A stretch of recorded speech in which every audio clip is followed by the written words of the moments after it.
Hello and welcome to another episode of Beyond Talking Points. It's been a little bit since we've done one of these, and this is Matthew with my co-host Matt. So first off, we're going to talk about a couple things that just piqued our interest over the last couple months when we've been trying to find content for us to watch and discuss. So we watched a couple of videos, and we're not really going to break them down because we've kind of watched them over the past month or so.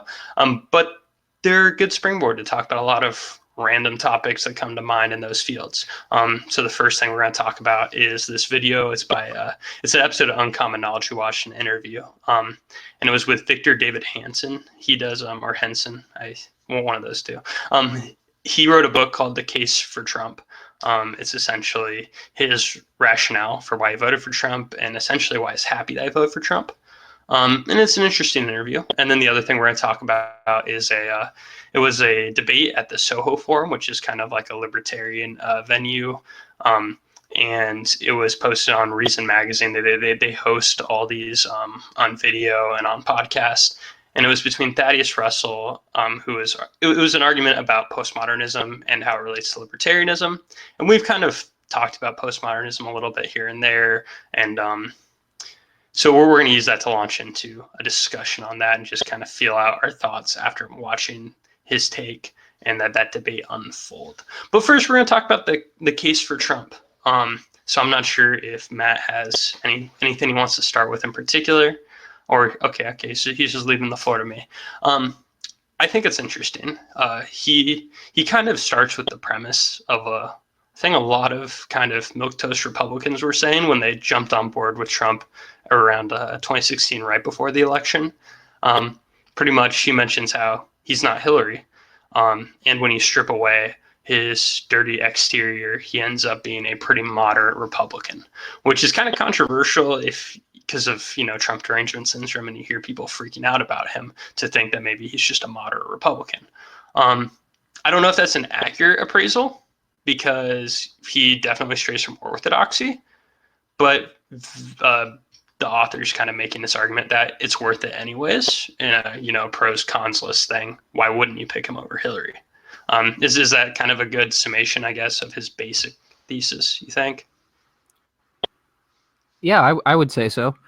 And I guess the reason I wanted to talk about this was I think that the left doesn't understand. I think the left, from my experience, completely misses why Trump was elected in the first place. It's incomprehensible to the left, in my opinion. It seems to be incomprehensible to the left. And,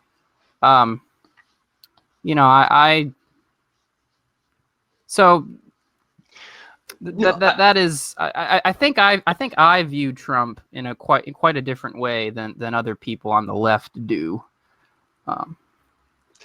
I like that you brought that up, because I watched the video and that was not one of my first takeaways, but that's a very, very important point. I'm not one to indict people's motives. Even when I think people have stupid ideas, I like to give them credit.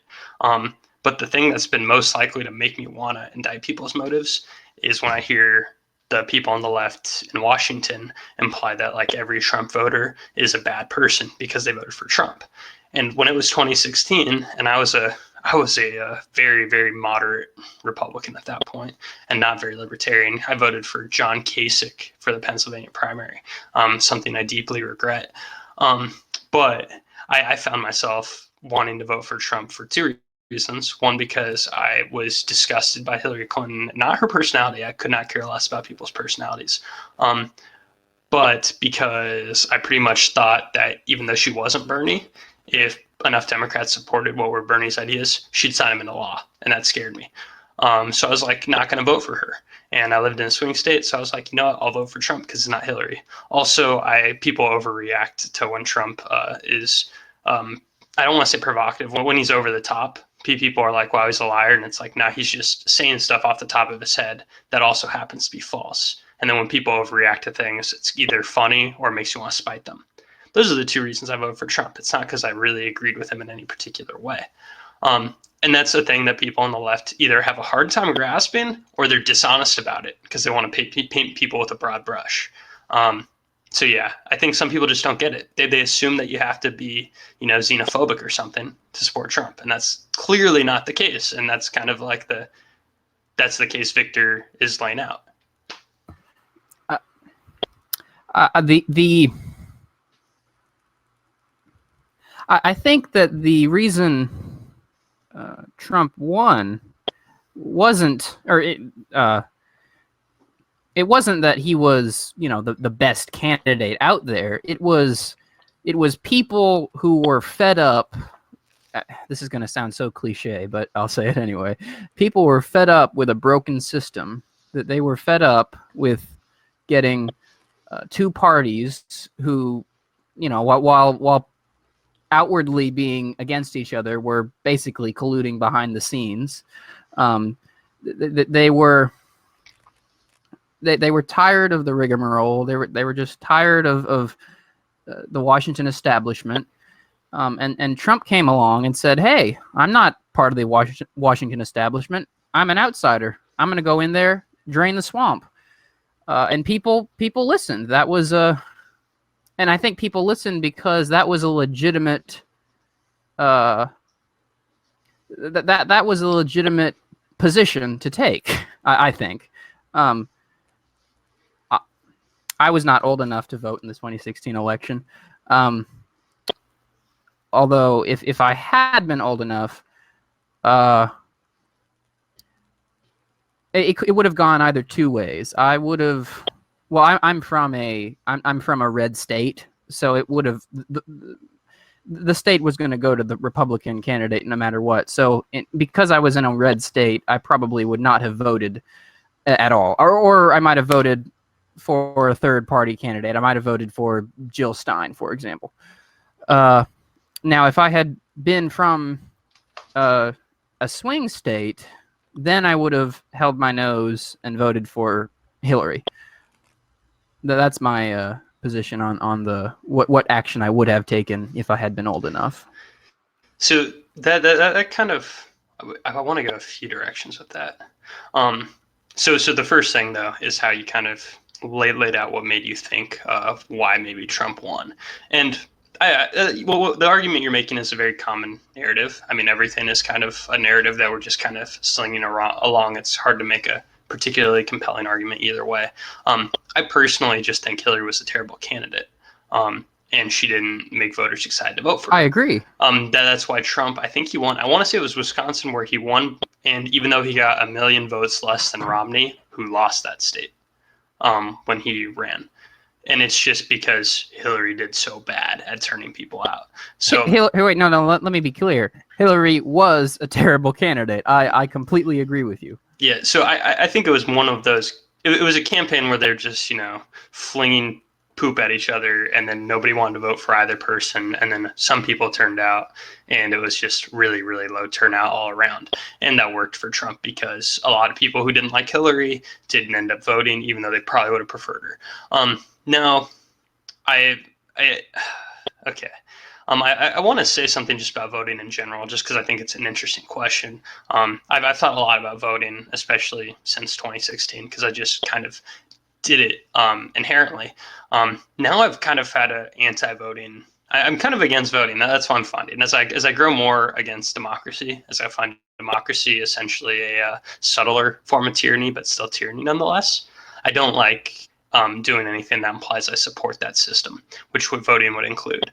And I don't like that voting continues to be this whole thing where one, it's just a lesser of two evils. Because if you don't agree with both one of them strongly, then you're voting for somebody you don't really like. You're essentially implying that you endorse somebody you don't very like. I don't know if you should do, you don't like them very much, but you're giving them your endorsement, your vote. I don't know if that's something you should do in good conscience, even if you cede that voting's a good thing, which I don't really cede. And I live in a swing state, which makes it sound like I should really vote. But in reality, it's like, okay, I'm one of the people voting out of millions, so my vote really doesn't matter. So why am I implying that I consent to this system when my vote really doesn't matter? It's still 1 out of millions. I'm not going to swing an election. One vote never has. So that was what I was thinking about a lot. That was kind of the backdrop as I watched this video that was arguing for Trump. And in 2016, I found myself very much agreeing with Victor and going, well, he did these moderately Republican things I do like. That's good. I'm glad he deregulated. But does that mean I should vote for him again? Because I'm leaning on the side of not voting or voting libertarian. That's really where I feel right now. So this video is kind of hearing myself argue with myself from 3 years ago. I don't know if you have any thoughts on that in particular. I kind of put a few different seeds out there. You did. Well, I've already conceded that Hillary was a terrible candidate, so we'll move on from that. Okay. And your other major point, I guess, was about voting. Well, it's like, is voting worth it? Because even though I'm in a swing state, it's like I'm not trying to bring it back to that right now, but it was that. Remember the story, The Slave, that I had you read by Nozick?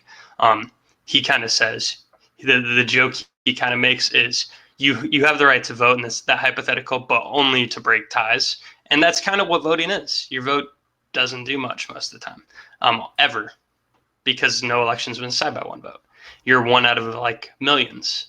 So even on the state level, it's not that significant. And then it's also, do you think voting is truly an endorsement of both the system and the candidate you vote for? And if it is, should you be okay with voting for somebody you don't like very much? I guess those are the three other points I kind of threw out there.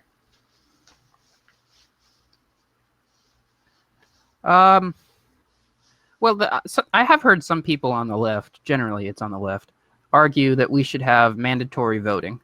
I hate that so much. I think Australia has mandatory voting. I'm sure there are other countries that have mandatory voting. Denmark and maybe Denmark Switzerland. and Switzerland. That sounds about right. I'm actually strongly against mandatory voting. I think not voting is a form of voting. I mean, not voting is a legitimate position to take.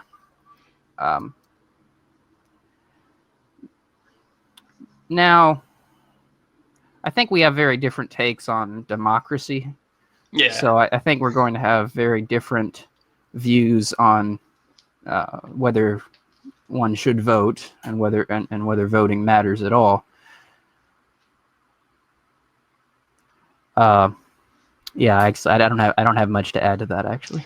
I have a hard time imagining a world and with our population sizes where I can even begin to think that my vote matters. Just because imagine you're in a 100-person room and they vote on what to eat for lunch and it's a 60-40 split and you're on the 40 side, you're like, wow, I just got screwed over. And that's like, oh, my vote doesn't even matter. I'm in a room with 100 people. And it's like, now multiply that by like 10,000. And that's like you in a statewide election in a small state. And that's why it's just like, my vote doesn't mean much. I'm in a room with millions of people and I raise my hand. If I'm on the winning side or the losing side, my vote's made virtually no impact. Only on the if you extrapolate it out to include people who don't vote, does it matter? But I don't really see why that would be a genuine argument, because we're just talking about the one person, and I don't see why that inherently expands to everybody who opts out. But I do agree on the whole you should be allowed to not vote thing, whether it be out of indifference or because you just don't like anybody. I feel like that's a definite First Amendment issue if you force everybody to vote.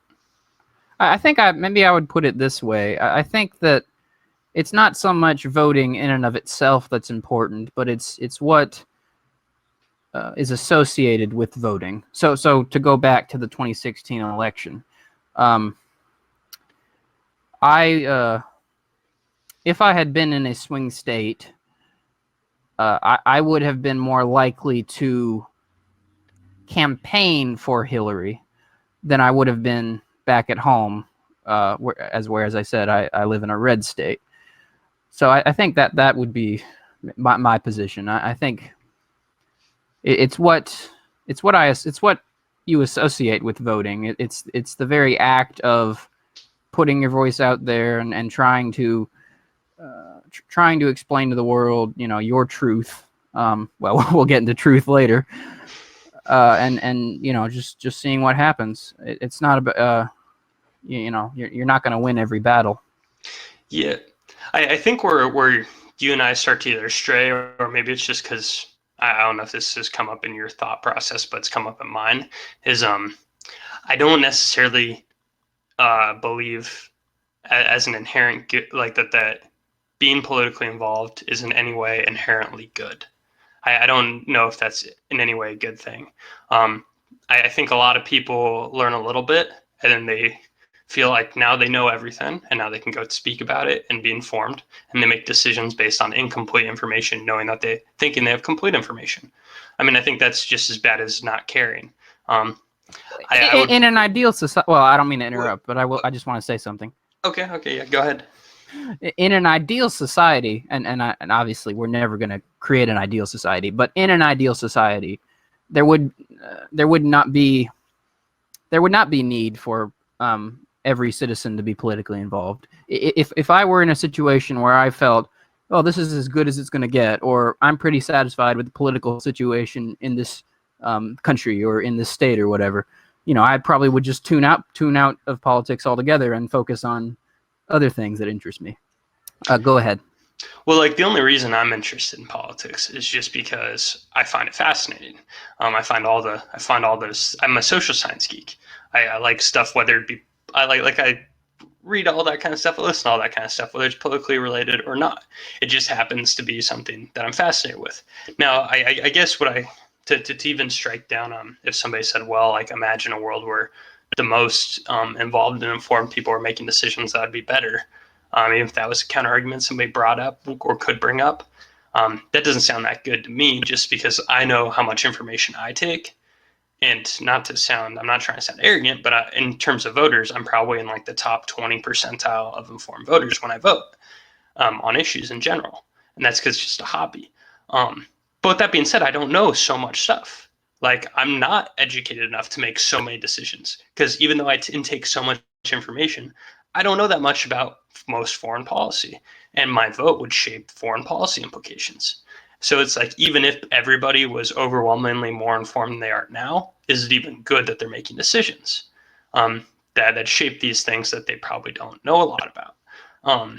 So that's why when it's like, well, you could be getting more people to vote in an area, is that good? And it's like, I don't know. Maybe more people shouldn't vote. I definitely am on team most people shouldn't vote. I'd stake out that position to my death, just because why would we have uninformed people?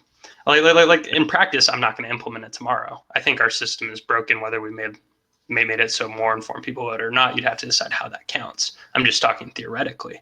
But I don't know. Democracy, I have so many problems with it. I'm sorry for going down this rabbit hole. I'm going to try to avoid the rant now.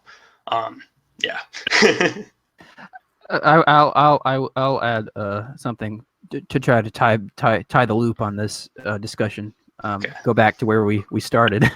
I don't know if it comes out in the podcast. I try to allow it to come out. I'm very critical of many parts of the left. I mean, I am left wing, but I'm very critical of the left. And in fact, I'm probably, in my personal life, I mean, if you were to, tally up the conversations I have in my personal life about politics, I probably criticize the left more than I do the right, because, I don't want to say the left is my team, because I don't want to. I'm not trying to, make it an us versus them thing. But I learned my politics from the left, and I haven't renounced that. As I've said previously, I used to be a liberal. I'm no longer a liberal, but I haven't renounced the left wing altogether. So that's, I guess, the real reason I wanted to bring it up. I'm very critical of the left as a whole, or at least the left in general. I'm critical of the left in general, and I try to bring that into our discussions. A self-critique, if you will. That does remind me of I guess something partially related is just speaking about general tribalism in general. Since I used to be more of a right-wing person, and I'm a libertarian, but I mostly focus on economic issues. And I feel like it's very, very easy for somebody to misconstrue me as a Republican, because it's easy to think Republicans are libertarian on economic issues. And in theory, they are. That was the Tea Party, everything they ran on and said. But nobody's enacted that, which is why I feel like I'm a Republican. Because if you actually made every Republican, that's why I'm not a Republican. If you made every Republican vote on the economic issues and how I think it should work based on libertarian principles, the overwhelming majority of elected Republicans would disagree. And I think I really turned on the right when I essentially viewed the right as being the left, but going slower in that direction. And as the window shifts, as the left goes more extreme to the left, the Republicans occupy the moderate left-wing positions and make those the moderate right-wing positions. So that's why I'm not as hard on the right, because I just see the right as an extension of the left. And if it was a libertarian spectrum, it'd be like left wing, and then be like conservatives, and then libertarians. So yeah, I'm more critical of the left, which makes me sound like a Republican, and I reiterate that I'm not, because that's my perception of them. But voting doesn't matter anyways. So I used to vote for Republicans because they were the closer to the libertarians, and now I think I'm just not going to vote. So that's how I'm tying back to you and kind of reinforming what my stances are. But I think we should move on a little bit, because we gave Victor Davis Hanson a good minute. But let's talk about postmodernism, eternal truths, as Thaddeus Russell said several times. I liked that debate because I'm actually a fan of Thaddeus Russell just in general. He's an interesting guy. He has his own podcast. He's written a book, A Renegated History to the United States, which is interesting. And he's kind of just an out there guy. He's interesting even if you disagree with him. And he had this debate. I'm struggling to come up with the name of who he debated against, and it's not in front of me right now. So if you remember, look it up. You can mention it. But pretty much, Thaddeus Russell is staking out the position that postmodernism would be good for libertarians to embrace. And he kind of redefines postmodernism. That's kind of the theme of the debate, and I'm sure that's what we're going to talk about a lot. He essentially argues that postmodernism is more of just being a skeptic. It's not accepting things that are as absolute or eternal truths, because we don't really know what that means. A lot of things that we thought were true have changed over time. And then he gives a lot of examples that are science related, like the Earth being flat, or the Earth or the sun revolving around the Earth, were both commonly held beliefs that were assumed to be true, and they ended up being not true. And things can change with more research as we uncover new things. And it can sound radical, but I don't know if that's as radical as you'd think. I'm kind of interested in hearing your thoughts, because I'm pretty sure you weren't exposed to Thaddeus Russell before, so probably everything was just shot at you without much. And he took an interesting angle on the debate too, which clearly caught his debate partner off guard. So I don't know. What were your first thoughts? Just to tie another loop, Stephen Hicks was the other gentleman. Stephen Hicks, a professor of philosophy at Rockford University. And you mentioned Thaddeus Russell. No, I hadn't heard of either of these gentlemen, actually. I'm not. I don't scour the libertarian parts of the internet as much as you do. I'm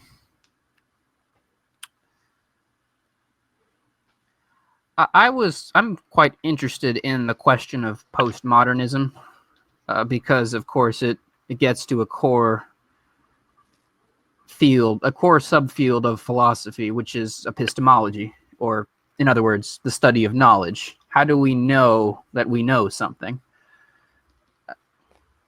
I think it's a bit dense. It's a bit difficult to understand, but it's very important to account for how we know something.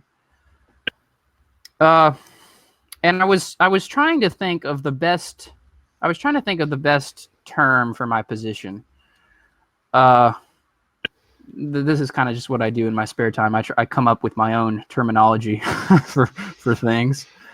And I had come across this term before, so I didn't come up with this term.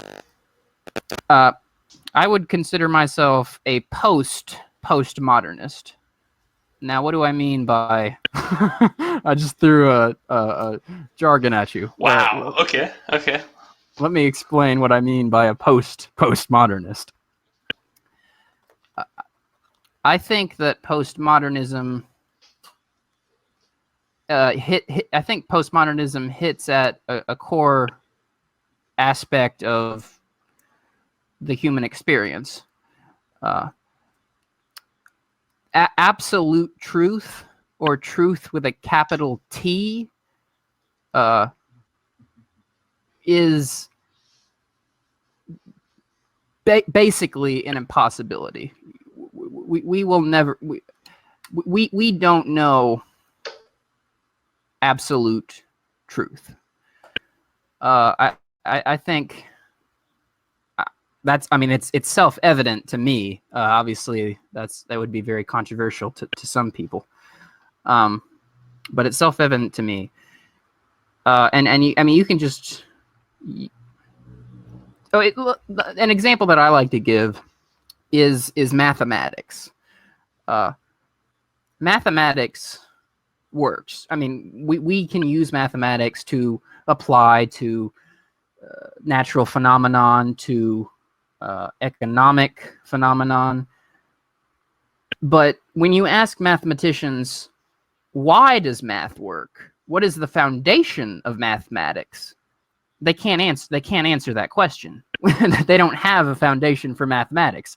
They just all they'll tell you is it works.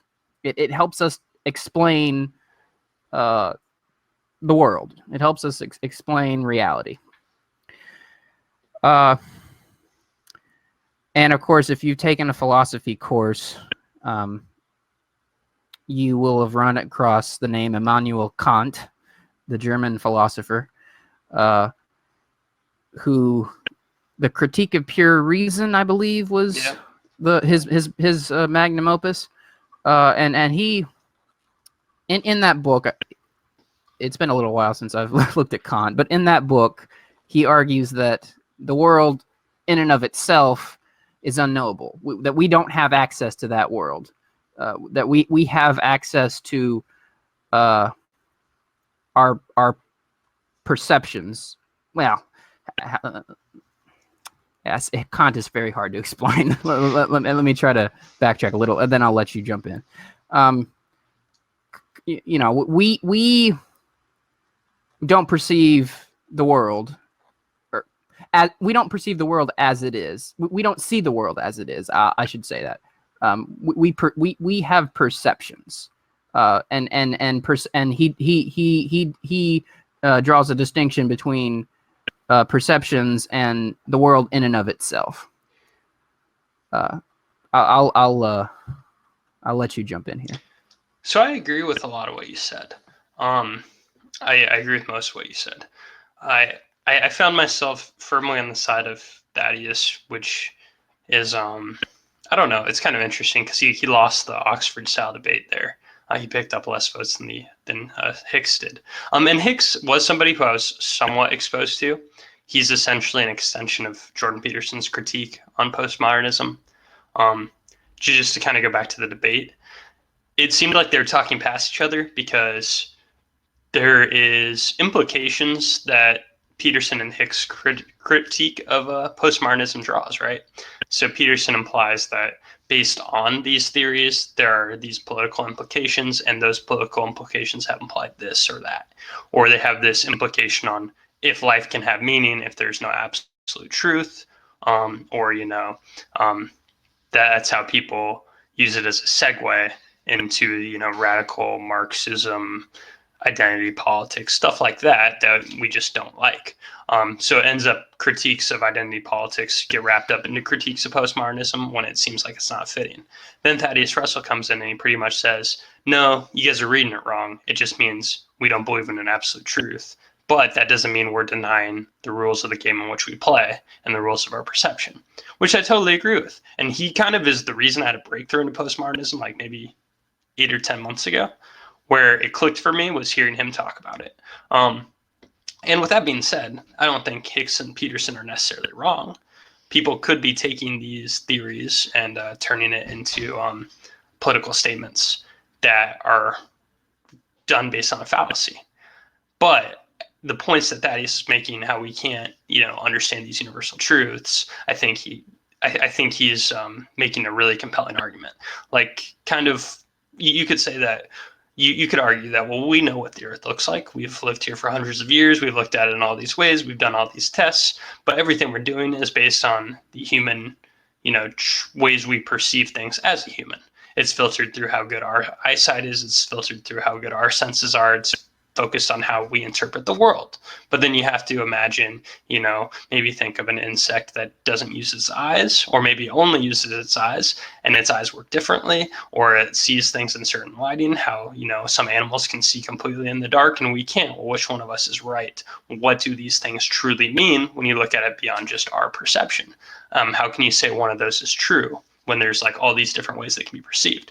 So you can go up to Thaddeus Russell, you can put something in front of him and say, is this green? And he would say, well, it's green because that's the way that we've all agreed that that's what that color means. But that's not a universally true statement. That's just a, sure, that may be true based on the rules of the game that we're playing by and how we typically explain things, which is why 2 plus 2 can equal 4, and that can be true because that's how we've defined 2 plus 2.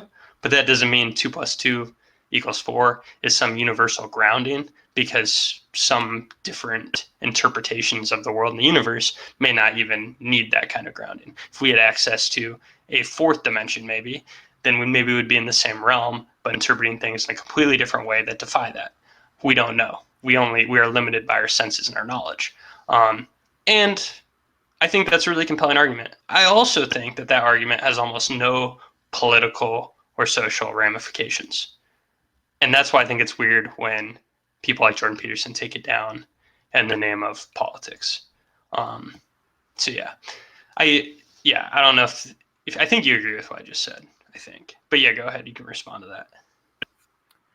Well, actually, what I wanted, I realized that I didn't, I called myself a postmodernist, but I didn't explain why I don't call myself a postmodernist. Okay. I didn't, I needed to elaborate. Mm-hmm. I think that we need, I think that we need to move past what postmodernism taught us. I think we need to move past the truth of postmodernism. I can go into that more if you'd like, unless there's something else you need to bring up. Go more into that, because we can move ahead. So I don't know where you're going with this, so go for it.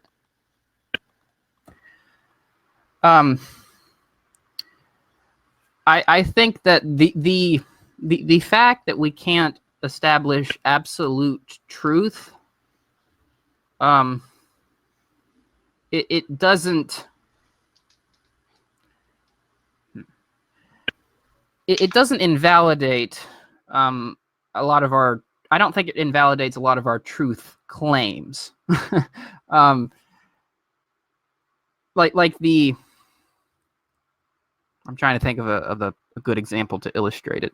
But I'll take an obvious example. I don't need to perceive the world in and of itself to walk across the street safely. Do I know that there's not a car in the street when I cross the street? Like, do I know that 100%? In all times, in all situations? No. But if I get across the street safely, I can say, well, I know enough. I know enough to say that there was no car. Driving, 90 miles per hour as I was crossing it, because the world would be different, or my perceptions would be different if there had been a car driving 90 miles per hour as I was crossing the street. Science works the same way. Science doesn't say, oh, we know everything about everything, and this is the law. It says, well, this is our best estimation of the world in and of itself. Okay. It sounds like you're completely echoing what Thaddeus Russell says, though. So I don't think that separates you from a postmodernist in general, unless you just strip away postmodernism sometimes being a misinterpretation of that. Like, I can stand here. I mean, like, I think Thaddeus Russell, if he was in my room, he would see that Sharknado poster I have that's in the shop behind me. He could take it from the wall, feel it, and be like, yes, this is a Sharknado poster, without it implying that that's a universally true statement. It's just like, no, you're just holding a poster, and we all perceive that as a Sharknado poster because we're all humans and we all operate under these certain rules where we know what a poster is and we can read that's what the movie is. So we know that as like somewhat of a fact without it being universally true. Same goes for crossing the street. He can look both ways and not be nervous about a car coming out of existence because it's beyond his senses and killing him, because he's done it so many times and he knows with probability. But technically, he doesn't know if that's true because we're still limited and he's still a skeptic overall. It doesn't impact how he lives his life, though. So I think that's how any of the postmodernists, at least of Thaddeus's thinking, would act. I think you're on the same exact page as them, which is kind of the page I'm on, where it doesn't really impact your day-to-day life, but you accept that there are epistemological limitations that we have. Well, maybe we're just debating words here, but I think I think I'm more willing to make truth claims than Thaddeus is. I think that's the distinction between he and I.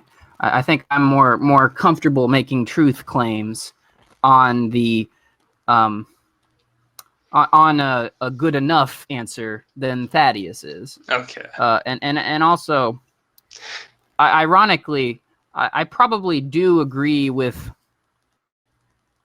Hicks and Peterson to some extent on their critique of postmodernism. I can see the social ramifications of and the political ramifications of the idea. I can see that being, I can see that hindering progress. For example, I've been thinking a lot on the moral relativist, moral objectivist debate. And I'm sure we will, I would love to have a podcast just about that sometime in the future, because I've come to consider myself to be a moral objectivist.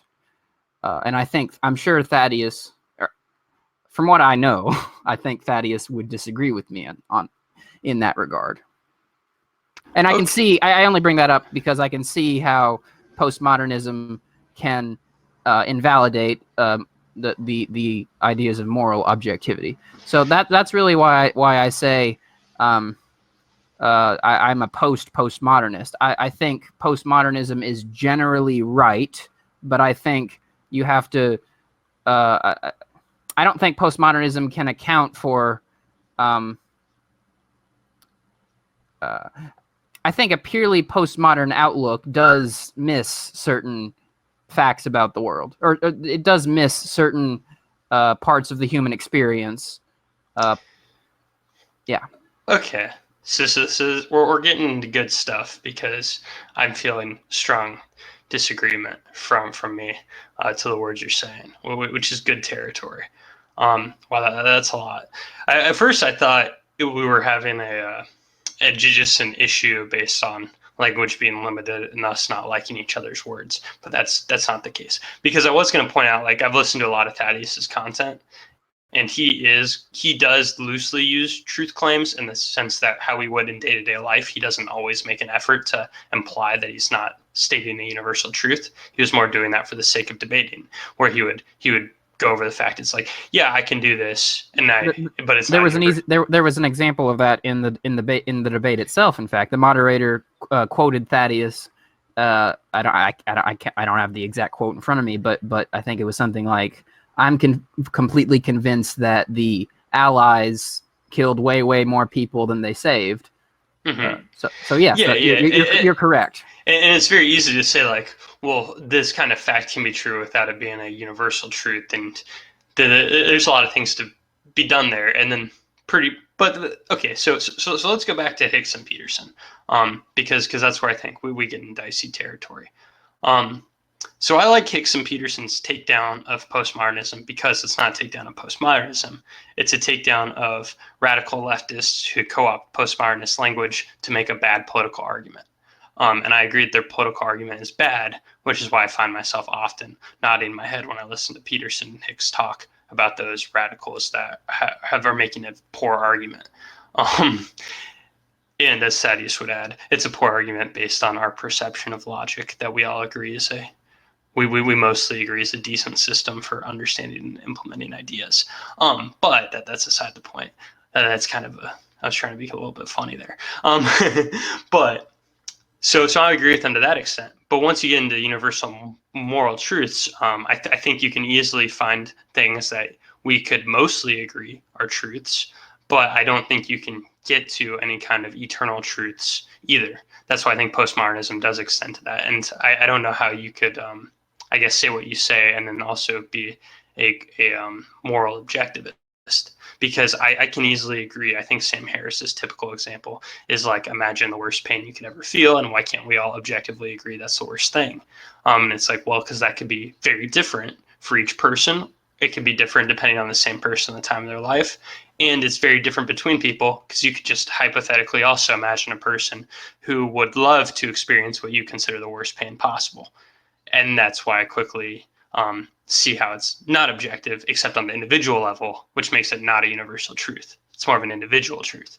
And that's, I don't think that's, I think that's acceptable under like kind of the outline Thaddeus lays out. I've strayed further from the moral objectivists. You find like Peterson and people like Shapiro will say things like, we all typically agree that murder is bad. We can see some kind of objective truth here. This is actually kind of how they make their argument for there being some kind of God, is they imply that there are all these things that we somehow agree upon, even though we didn't inherently agree on them.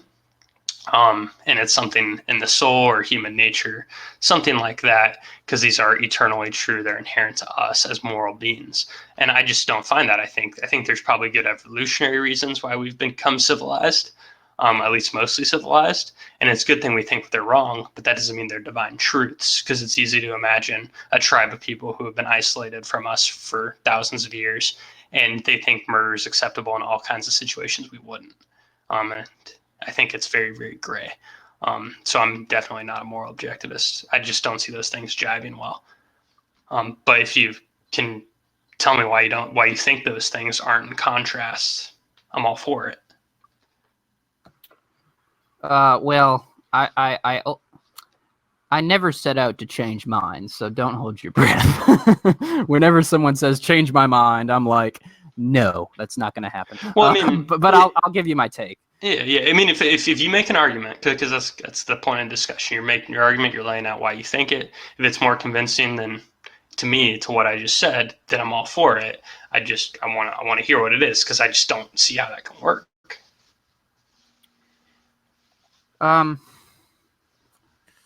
Well, it's a bit tricky because I don't want to go too deep into the moral objectivity, moral relativity debate. But I will. We got like 15 minutes. Well, I guess I can begin to descend into that hole. There we go. That's what I like to hear. See where we go. I think I guess I define object. I'm afraid that this is actually a debate over words more than you are, because I think I just disagree on what it means to be, what something means to be, what it means for something to be objectively true. So I think the God example is a very illustrative example. Now I'm not very familiar with Thaddeus's work, so actually I'll begin my elaboration with a question to you. I want to know if you know this. What do you think Thaddeus would say, or if do you know what he has said about the question, does God exist? I think he was asked that in the debate. I think he just said, I don't know. Yeah, okay. Well, that's I think a good illustration of the difference between he and I. He would say, I don't know. I say, God does not exist. So again, I make truth claims. I put more emphasis on truth claims than he does. So that's point number one. Point number two. How do you get to that truth claim? How do I get to that truth claim? Yeah, I'm just curious. How do you get there? Because I think the right answer is I don't know. You could say it's incredibly improbable, but that doesn't mean it doesn't exist. There's a distinction. Well, I mean, no. I mean, all atheists are agnostics. Not all agnostics are atheists. You see, I've looked at the evidence. I've looked at the arguments. I've obviously examined my own experience and talked to other people and examined their experiences. And I've concluded that there is no evidence that God exists. Now, Okay. that doesn't mean... So if you conclude that there's no evidence that the God exists, that means that it's very different from saying God doesn't exist. Well, one's an assertion, and one is saying I don't think God exists because I've considered it, and it seems unlikely to me. Right? Okay, One is skeptical, and one is saying something as if it's an absolute truth. No. I think we're misunderstanding each other. uh, you can be skeptical and still make assertions. I mean, we don't. I mean, the God example is just one example among many, but I don't claim that I know that God doesn't exist, but I'm still going to make the assertion because I don't see the evidence. You see what I'm saying? It's not, when I say God doesn't exist, I'm not making I'm making a truth claim, but it's it's the best approximation to what I think is true. So I think the whole point is you should do that when you should make approximations for practical reasons, right? So I'm all for crossing the street because with high degree of certainty, I can say a car is not about to hit me if I should cross the street now, even though I can't on a theoretical abstract level know for sure the infinite amount of possibilities that could occur, right? So you can say the same thing about God. You're just like, overwhelmingly for shorthand, I will act in this world as if God doesn't exist because I'm unconvinced that he exists. So I think you could say these things are true, but when you're talking about it from a philosophical standpoint, I think you aren't making a legitimate truth claim. It's just you're casually making a truth claim because you're like, I'm willing to do this for practicality purposes, which I agree with. I point at things and I say, hand me that pen, even though it's like, well, I'm not going to explain how society defines a pen and what constitutes a pen and if there's an eternal essence to make something a pen, because there probably isn't. But that's irrelevant, right? Because I know with high certainty that whoever I'm talking to understands it's a pen. So I don't think these things are in contrast, but I wouldn't say there's a universal truth of what makes the thing I'm holding in my hand here a pen.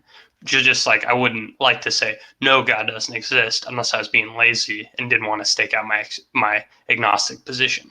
Like I wouldn't say it's a truth claim because you're making an estimate. So I think that inherently makes it not a definitive truth, right? But we're not.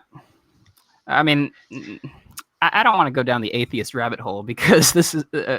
But I mean, I think all knowledge basically is based on how do I put it? I think almost all truth claims can go back to practicality.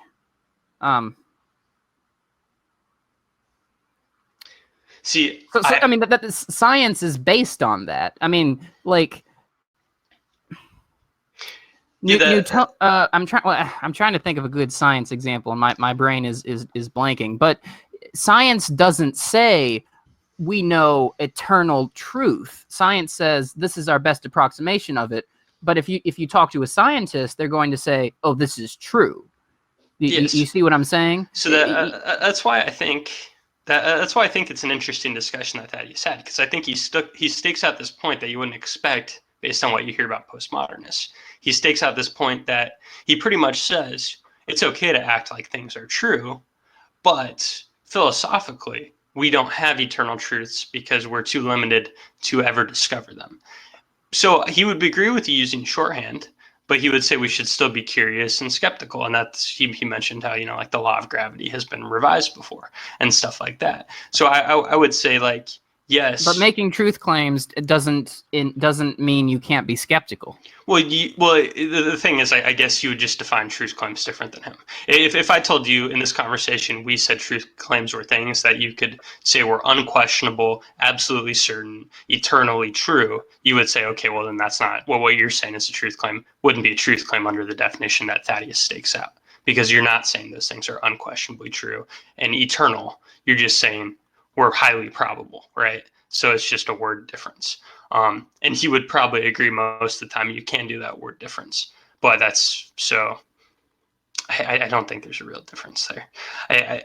I think the point is we can't have eternal truths, and there are plenty of people who are willing to argue that we can, and we're just neither of those people. There are people who are like Jordan Peterson who will tell you that there is something that is an eternal truth that is eternally good, and you and I would be like, nah, not really. That's just not how things work. So yeah, I think we're disagreeing about agreeing right now. Yeah. I mean, truth to me is the best approximation we have at any given time. I would agree that I would say like the pen is a pen. But okay, I wouldn't. Well, I guess the disagreement here is I take that practicality to even bigger questions, such as does God exist? What is the foundation of morality? I take that practicality farther. I don't say I don't say to philosophical arguments. I don't say to philosophical arguments always. I don't know. I say I say X because this is the best approximation we have at the moment. So another example, another debate that really interests me is the free will debate. So free will versus determinism. Is the universe deterministic? Is everything determined by something prior to it? So in that sense, is the conversation we're having right now, was it determined by the Big Bang? People who believe we have free will say no, it wasn't, and people who are determinists say yes, it was. Now I'm a determinist. I don't believe in free will. But that doesn't mean that I'm not curious. That doesn't mean that I know 100% that there is no free will. I'm saying my best approximation of the reality is that we have no free will. So what I would say for the greater questions is I would say my opinion, which I would say like, X. So I would say like, I don't think we have free will, blah, blah, blah, blah, blah. And I would say, but I don't know. Because I don't know. And that's not something I'd be able to answer because I don't know that's universally true. And it's like, do I have to caveat it by saying I don't know? Not really. But the whole point is that's not something I could actually truly know as a universal like thing. I don't think there's universal truth of if that is or is not. I think a lot of the questions we're asking are questions that are based through a lens that is because we are humans and we are mammals and we have a certain kind of brain. So I think even implying anything's universally true already takes it. I think there are things that can be true to us, but that doesn't mean they're true on a universal level. Because there's no reason to think that our way of just perceiving things in general, our biology, means perception as a whole. And I think like that alone kind of invalidates any thoughts I'm having in terms of universal truth claims. Which is kind of wild. I just don't think you need universal truth claims, which is why I don't get hung up on it. That's why I don't. Well, I get that. That's our major disagreement. I think I still hold on to truth claims, whereas you don't. Well, no, I hold on to like minor like truth by the rules of our game. I hold on to major. Which I think are the ones claims. that are. Well, I don't think those are important. I think they are. The fact that I can say this pen is a pen, and we all agree this is a pen, whether it's universally true or not, doesn't matter because we just all play by the game. This is a pen, and it's fine. I think that's all we need to have conversation. Like the fact that when we refer to any issue in shorthand and we all know what the words mean, even though it's just, sounds we make, and we all agree those sounds mean something, it works, not because those sounds in a, universal way mean something inherently. It's just because we've agreed on it. And it's fine. It works as a system. We don't need these universal claims to do anything. So yeah, that's kind of where I sit on that. And we did dodge the morality stuff pretty quick, so I'm proud of us for that, because we were able to dig deeper than I expect. Did you have any? I would need notes for that. Yeah, yeah, Have to yeah, get a moderator that make this actual debate or something. I don't know. yeah. That'd be funny. Yeah. I don't know. I'm not sure. I still feel like we're kind of debating over a distinction in words, because in practice we both live our lives making assertions. I just wouldn't say mine have some sort of universal right. And I do think, unrelated, but free will determinism, interesting, but I also think it's kind of like this conversation where, regardless of what the answer is, I don't feel like we could find out what is true or more true than the other one. Although I'm more of a determinist, so I probably agree with you for the most part. I'm also not convinced that it remotely matters, because I think all that matters is our illusion of choice, and we all have that illusion. And since we have that illusion, it doesn't really matter if we're determined or not. But I probably shouldn't say that when we're 58 minutes in, because that's going to spark rants. Do you have any closing thoughts before we close this one out in general? I would just reiterate really the point that you made. I think the major distinction between you and I is I even though I acknowledge that absolute truth doesn't exist, I think that truth claims hold more water. I think truth claims on major issues, on larger philosophical issues, hold more water than you do. Even, I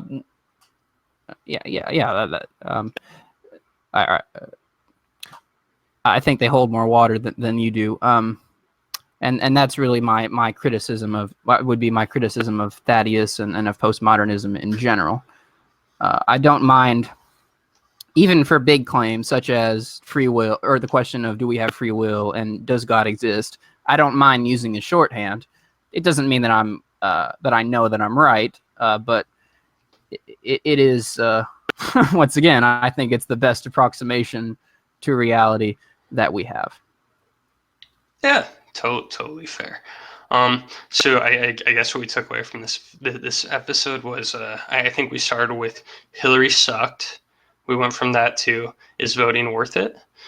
Is voting even good? Then we went on to, is truth real? Yes, truth is real. No, truth is not real. A pen is a pen, and God isn't real, and we're all determined. So I think that's the I think that's the 50-word summary of this episode. We shoehorned a lot into that hour. I like it. And we got some content for some future ones, because I think we disagreed on some stuff I didn't necessarily expect us to disagree on. Okay, so on that note, we're gonna wrap up this much anticipated episode, since it's been a bit since we've been able to get together. Hopefully, we'll get to do a few more in the very near future, because we have a lot of topics to tackle. So yeah, thank you for watching or listening to this one, and enjoy the show. Tune in next time.